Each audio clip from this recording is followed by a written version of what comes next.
عید غدیر ہم منا رہے ہیں، اس میں دیکھا گیا ہے ایک دہے کے اندر کچھ چیزیں ایجاد ہوئی ہیں اور اس پر زور ہے، جیسے نماز بجماعت۔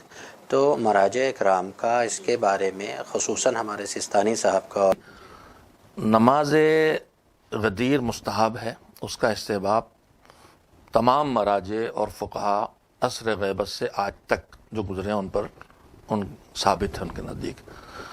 ایک عمومی حکم یہ ہے کہ جماعت صرف واجب نمازوں میں ہو سکتی ہے، اس کے علاوہ نہیں ہو سکتی، مستحب نماز میں جماعت نہیں ہے، الا یہ کہ معصومین خود استثناء بتائیں یا استثناء انہوں نے عملاً کیا ہو۔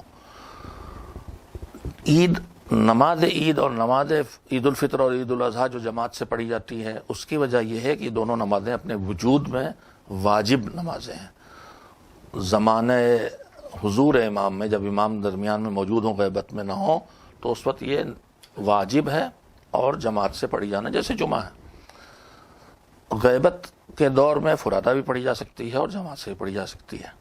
عید غدیر کی نماز کے بارے میں چونکہ یہ مسئلہ ابھی اٹھا، ہم لوگ چند برسوں سے دیکھ رہے ہیں نمازیں قائم ہوتی ہیں اور ہو رہی ہیں، تو جستجو میں ہمیشہ کرتا رہا ہوں، لیکن اب تک کی جو میں نے پڑھا ہے اس کا خلاصہ عرض کر رہا ہوں۔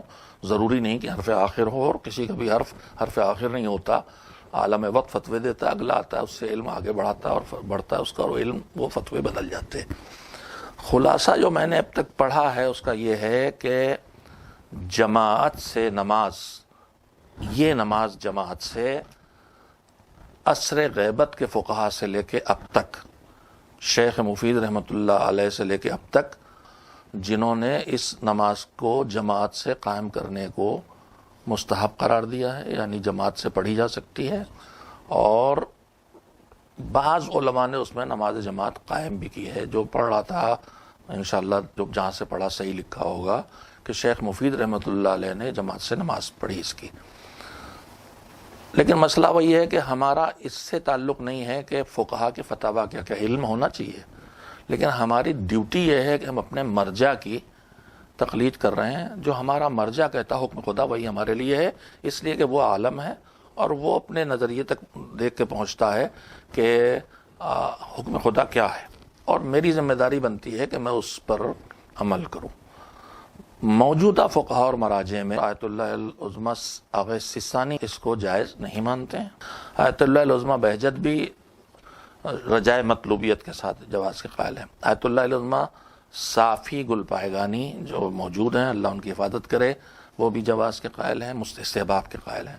آغا ناصر مکارم شہرزادی جواز کے قائل نہیں ہیں۔ رہبر نے بھی کہیں بھی، میں نے نہیں اب تک ڈھونڈ سکا ہوں کہ انہوں نے کوئی فتویٰ، ان کے یہاں پوچھا گیا تو انہوں نے دوسروں کے فتاویٰ بتا دیے ہیں، اپنے نہیں بتائے۔ جتنی میری نگاہ پڑی اور میری آواز افاضل سن رہے ہیں، اور میری اس بیان میں مجھ سے کسی بھی بیان میں، اس بیان میں غلطیاں ہو رہی ہوں تو میرا نمبر سب کے پاس ہے، میری بھی اصلاح کر دیں گے، اور میں پھر اسی جگہ بیٹھ کے اپنی کسی بھی غلطی کی اصلاح کر دوں گا، تاکہ بری ذمہ ہو کہ اللہ کی بارگاہ میں جاؤں، میرے ذریعے کسی کو غلط معلومات نہ پہنچیں۔ تو موجودہ مراجع میں رجائے مطلوبیت کی البتہ وہاں بھی شرط ہے، جہاں تک ابھی تک میں سمجھ سکا ہوں۔ مسئلہ یہ کہ ہم کس کی تقلید میں ہیں، جس کی تقلید میں اس کا فتویٰ ہم حاصل کر لیں اور اس کے بعد اس پر عمل کریں۔ اب یہ کہ ابھی تک کیوں نہیں ہوتی تھی، تو اس کی وجہ یہ ہے کہ ہمارا کلچر اور ہم لوگ کٹے پسے ہوئے تھے اور دشمنوں کے بیچ میں تھے۔ ائمہ طاہرین نماز عید فطر تک نہیں پڑھ سکے، اس لیے نہیں ہوئی۔